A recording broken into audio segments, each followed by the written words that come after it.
All right, ladies and gentlemen, good evening. Tonight we are going to go over real quick, just a couple of videos real quick. One about Trump, that they rejected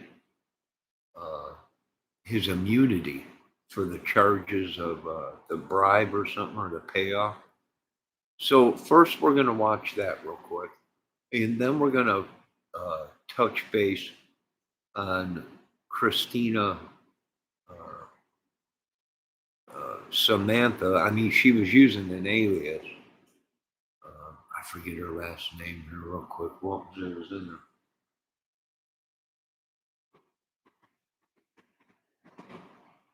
RUPNOW. Yeah, KRISTINA RUPNOW, aka Samantha RUPNOW. So we'll give our opinions on that and watch a little bit of a video on that. And then that's it, because I'm going to do a fire video later on here in a little while. All right, let's grab our tea and let's start with this video real quick, which I will put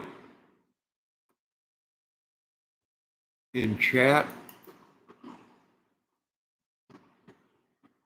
Live stream, chat.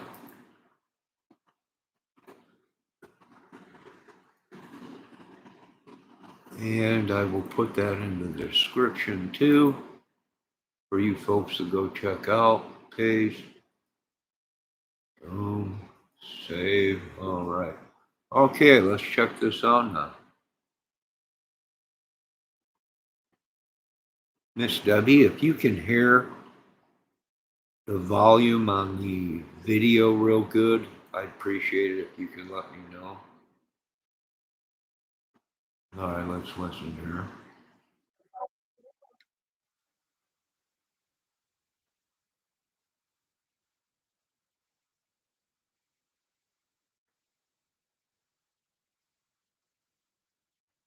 In May on 30 counts of falsifying business records to conceal hush money payments to adult film actress Stormy Daniels in the lead up to the 2016 election. Trump's sentencing had been delayed while the judge considered the impact of the Supreme Court's ruling. CBS News investigative reporter Graham Cates joins us now on the phone. Graham, how does Judge Merchan explain his decision? Sure. He said that, first of all, that the majority of the evidence shown at trial, I'm sorry, he said that all of the evidence shown at trial related to unofficial acts, even the stuff that happened when Trump was president. And this has been long a contention of prosecutors and has been the subject of other court decisions to other courts, saying essentially that the scheme to cover up a hush money payment couldn't possibly be construed as the official act of a president, but a personal matter. And he said that even the evidence that was challenged by Trump's attorneys, he backed up the prosecutor's contention that it was a small, what the prosecutors described as a sliver of the mountain of evidence, which the judge said overwhelmingly pointed towards Trump's guilt in the case. Graham, what happens next in terms of potential sentencing, and do you expect Trump's lawyers, can they appeal? Do you expect they will, and can they appeal? They can appeal this decision and are likely to, and they separately have said that they will appeal the conviction if they need to. They aren't yet able to until the sentencing is dealt with in some way. And so that's what's outstanding here. There's another motion to dismiss the case that the judge hasn't ruled on. And that motion essentially says you have to dismiss the case and throw out the conviction because Trump was elected president and he has constitutional responsibilities that this will weigh down on. And the judge has to make a ruling on that motion and then decide if he's going to sentence Trump before inauguration, if he's going to push off sentencing and other proceedings until after Trump's term in office, potentially 2029, or take some other route in order for this case to be taken care of, or follow what the Trump's team says and toss it out altogether. Graham Cates, thank you. Thank you.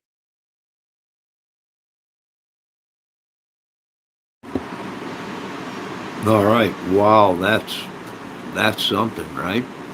That is something. So they're denying him immunity on anything, pretty much, even when he was a president.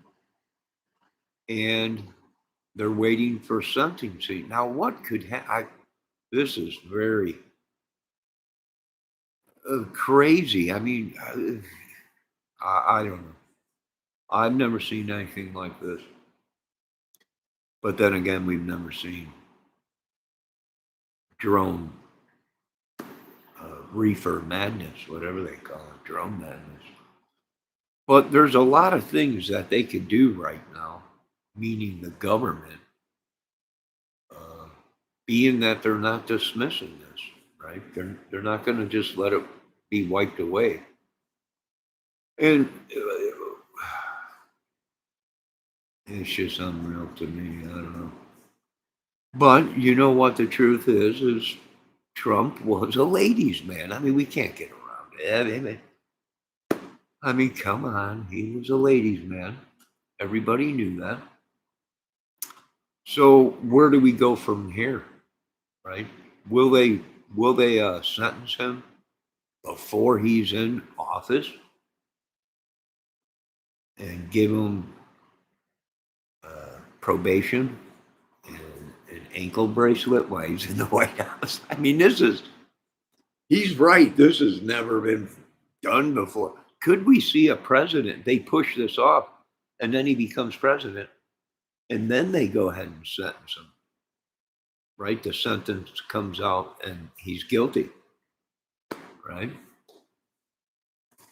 So, I mean, it's crazy. And a lot of people are starting to say, well, what's going on? Now he's posting. Is it a coincidence? I don't know. Some people are looking into it. You know how these people are, these news people, he just posted yesterday on Twitter or whatever it was to shoot the drones down. I mean, did this happen where they're saying no, they're rejecting his immunity, right? He wasn't immune to it. It happened before the presidency, or actually as it was going on, right? Happened before it, but he wanted to use president immunity while he was president. But they said this happened before he was president, so they can't. Well, I don't know. But yeah, it's just another hiccup in the road. Now he has canceled his trip. He was campaigning, or not campaigning, he's already the president, but he was going to do some speech or something like that. He canceled that supposedly because of the drones.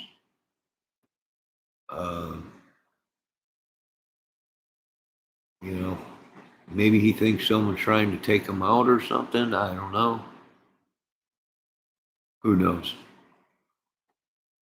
Right? But he knows drones. And I would say the drones, why ain't the FBI having drones fly at all these gatherings where Secret Service, why don't Secret Service have drones?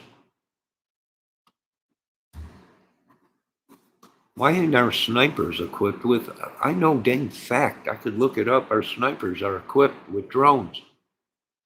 Why ain't our tactical CIA or whatever, FBI, Secret Service, using drones to overlook the crowds? Right? I'm tired. I think American people are tired of, oh, it's our freedoms. You're invading our freedom. Then quit crying. Quit crying about it then. Because when it happens, then they're like, oh, well, if we only have done this. Yeah, we asked you to do that, but you said it's invading your privacy. I have no idea. But if Elon came up with it, the whole world would be going, oh, yeah, Elon knows best.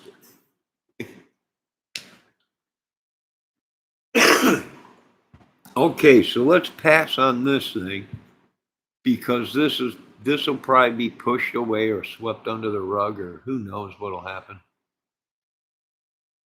But hopefully they fix it before he gets in there. And now there's people saying, well, did he tell people to shoot down the drones? Now, I might do another drone video showing they arrested the guy that shot down the drone. He had to pay $5,000 back and he's in jail. Or he was charged with $5,000 worth of damage because he shot down or shot at a drone. In today's police force, they have devices, and even these drones that the police force use have special radar on there where they can actually tell where the gunfire is coming from. They can actually zero in on the area where the gunshots are coming from the sound. So it's pretty amazing. All right, let's move on to little Samantha or Christine Samantha. I can't. RUPNOW, I think her name is. RUPNOW. Let's move on to that real quick. All right, let me just show you a little something here. Oh, no, here we go.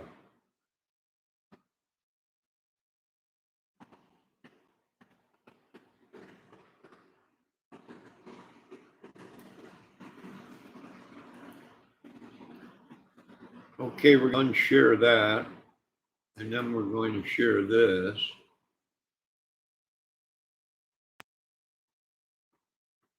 All right. As I promised. The Madison Police Department responded to a mass shooting at the Abundant Life Christian School today. Officers were dispatched to the school, which is located on the city's east side at 10:57 a.m. They arrived to find multiple people suffering from gunshot wounds. 3 people, including the shooter, are dead. The shooter has now been identified as 15-year-old Natalie RUPNOW, who went.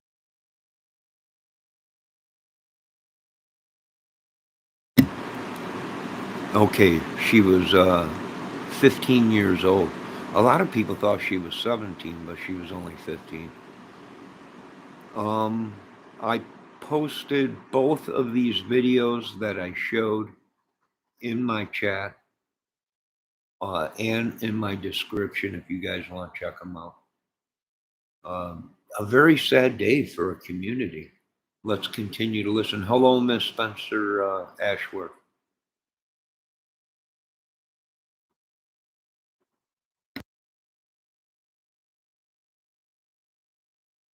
By the name Samantha. She was a student at the school, and evidence suggests she died from a self-inflicted gunshot wound. The official cause of death will be released by the Dane County Medical Examiner pending the conclusion of their examination. She was pronounced deceased while in transport to a local hospital.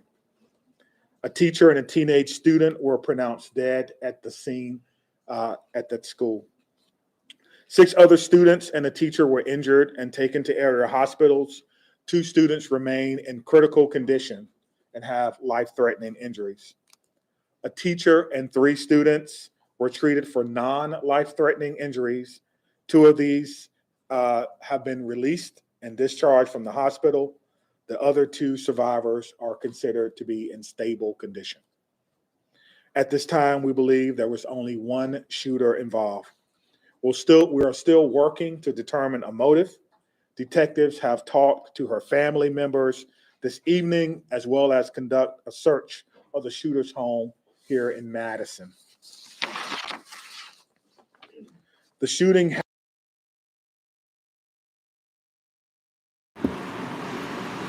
All right, so the shooting happened in Madison, or she's from Madison, Wisconsin.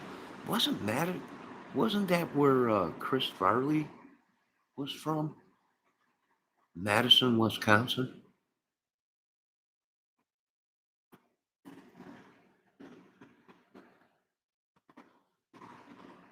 Wow, that's something.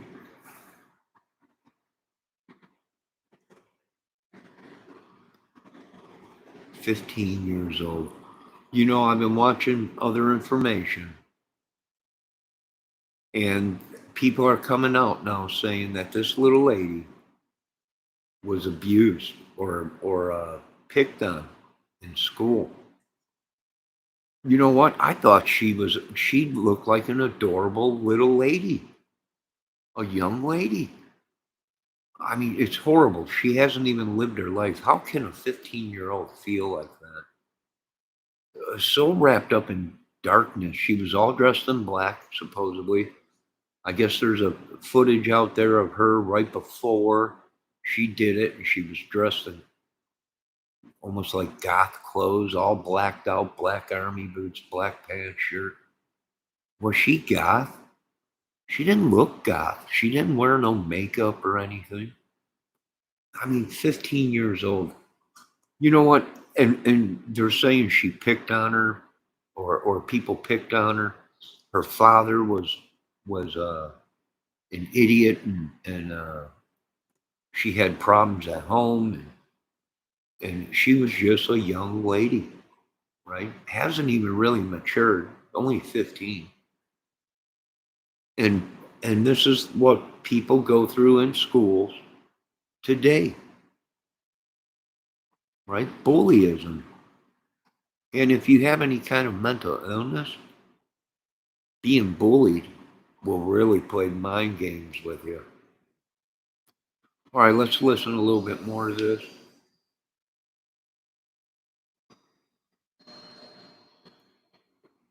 Happened inside a classroom in a study hall of students from mixed grades.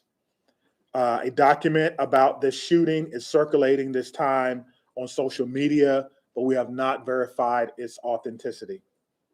The Abundant Life Christian School is being monitored by police overnight. At this time, no one is allowed inside or on the school property. The Madison Police Department is aware that people are hoping to hold a vigil at the school tonight. We're asking you not to do that, as this location is still an active crime scene.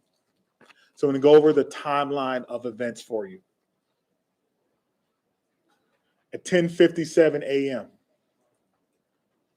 a second grade student called 911 to report a shooting had occurred at school. Don't let that soak in for a minute.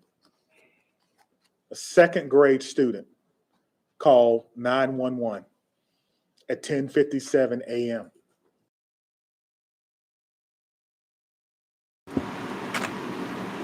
Wow, a second grader called the police. Someone get the key to the city to that little kid and get him a year's supply of pizza delivered each night to his family for being faster than any adult, than anyone, to make the call to the police that there was a shooting at the school. Thank God. And that's the way it should be. That's the way it should be. But you know what? That kid that made the call, that did the responsible thing, probably saved other people's lives, maybe, and his own and others. But you know what the crazy thing is that kid will go through life and people will call him a narc, call him an idiot for calling the police.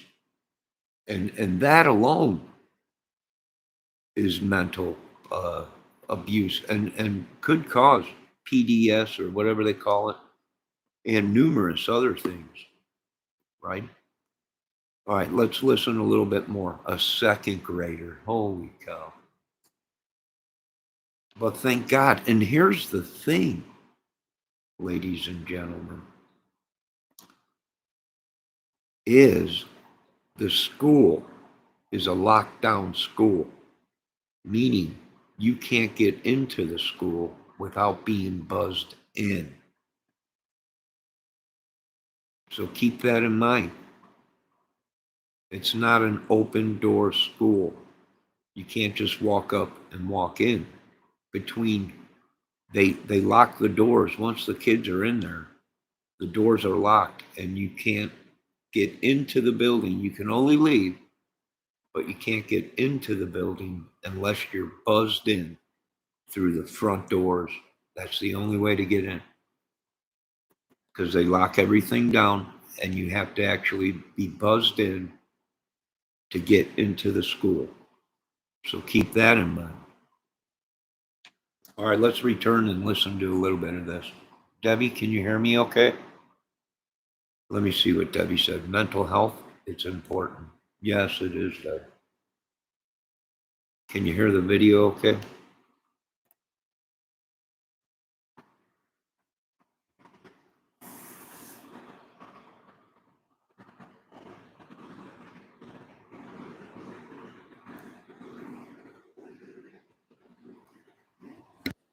To report a shooting at school. Officers were dispatched to the school at 10:57. A deputy with the Dane County Sheriff's Office was the first officer to arrive on the scene at 11 a.m. 24 seconds later, the first Madison police officer arrived on the scene at 11:01 and immediately entered the school. Officers bravely entered the building as soon as they arrived, not knowing what they were going to encounter. At 11:05, officers inside the school alerted people that the shooter was down and that a gun had been recovered. At 11:05, the Madison Police Department also began setting up for parents and guardians and what we briefly described earlier for you as a reunification center that occurred at 11:05. The Madison Fire Department was dispatched to the scene at the same time. They arrived at 11:05 and began linking up with officers who were also inside, and they were instrumental with providing aid to victims who were suffering from gunshot wounds, potentially saving lives. The first public notice about the shooting was posted on the Madison Police Department Incident Report website at 11:13 a.m. Officers began clearing the school building at 11:14, and bomb dogs started to clear the facility at 11:23 a.m. The Madison Fire Department began transporting patients at 11:26. Again, we want to stress that EMS arrived on the scene at 11:05, immediately connecting with officers to enter the scene, not knowing what they were going to experience. Press briefings occurred at 12:15.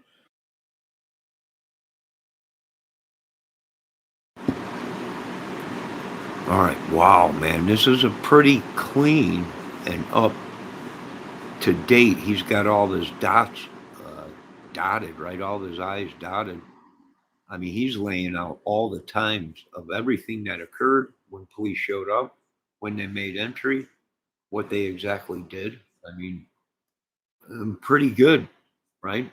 He's explaining everything to everybody, giving exact time, what weapon was used, who the person was, you know, when police showed up, bombs, squad, and all that. So yeah, my condolences to the families. Now, I guess the one of the teachers got shot, and some kid, a boy or something. So was it a man teacher or a woman teacher? Was it, we'll find out more about that as this opens up more. But yeah, just a horrible thing, horrible day for Trump, which I'm sure they'll work something out or something, right? With Trump, But this is horrible, right? I think I heard a woman teacher. Yeah, was it her boyfriend that she shot? Who's I'm not sure if that came out yet. Deb, did it? I know she had a boyfriend, supposedly. And I know there's already people, I've seen other videos where people are showing comments by people that are coming to her aid saying that she was drove to do it by people picking on her and abusing her. And I'm like, how can a 15-year-old young lady hate the world that much or hate herself that much when to me, she looked like an adorable young lady, right? She was on her way to probably be beautiful and live a great life. But not no more. Satan must have got a hold of her, messed with her mind or something. I've been there before. But that's what abuse will do, or bullying or whatever. It'll drive someone nuts to where they take it into their own hands. I don't know what happened to the world. I just don't know. Maybe they did unleash the devil. And as far as I know, he's supposed to be here for 10,000 years, which is 10 years. Because the scientists figured that 10,000 years would be 1 year, right? For 10 years or something like that. Or 1,000 years was 1 year. Yeah, that was it. 1,000 years was 1 year.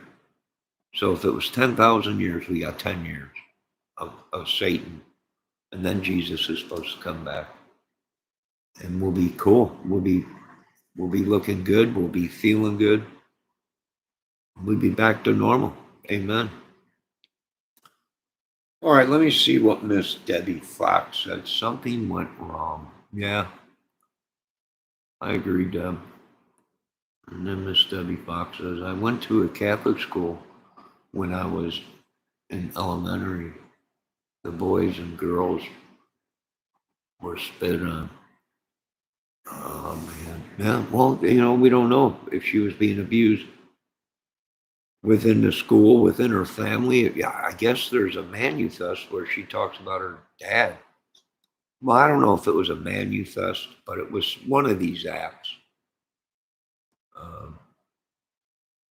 And she said she planned it, yada, yada, yada. But, in today's world, we don't know if people are just making this stuff up and putting it on YouTube and saying she had a manifest. We don't know. All right. So we'll keep going on this case as more comes in. Spit up, Johnny, not spit on. I went to Catholic school. When I was in elementary, the boys and girls were spit up. What the heck is spit up? Split up. Oh. Oh, okay. Okay, now I can see you capitalized it.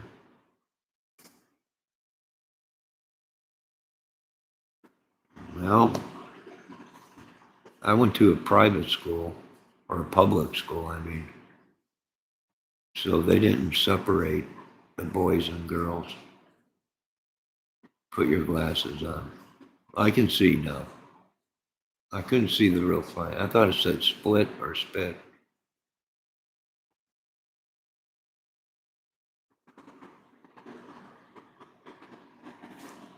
All right, I'm going to end this video. I will be back maybe with a fire tonight, depending on how I feel. I'm under attack right now. I want to thank Debbie Fox for stopping in, and Spencer Ashworth. And was Bendejo already in? No, we survived Bendejo. All right, ladies and gentlemen, have a good night.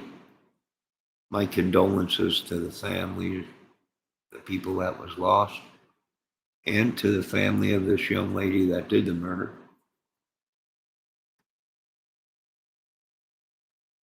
And hopefully everything works out with Trump, and I'll be back.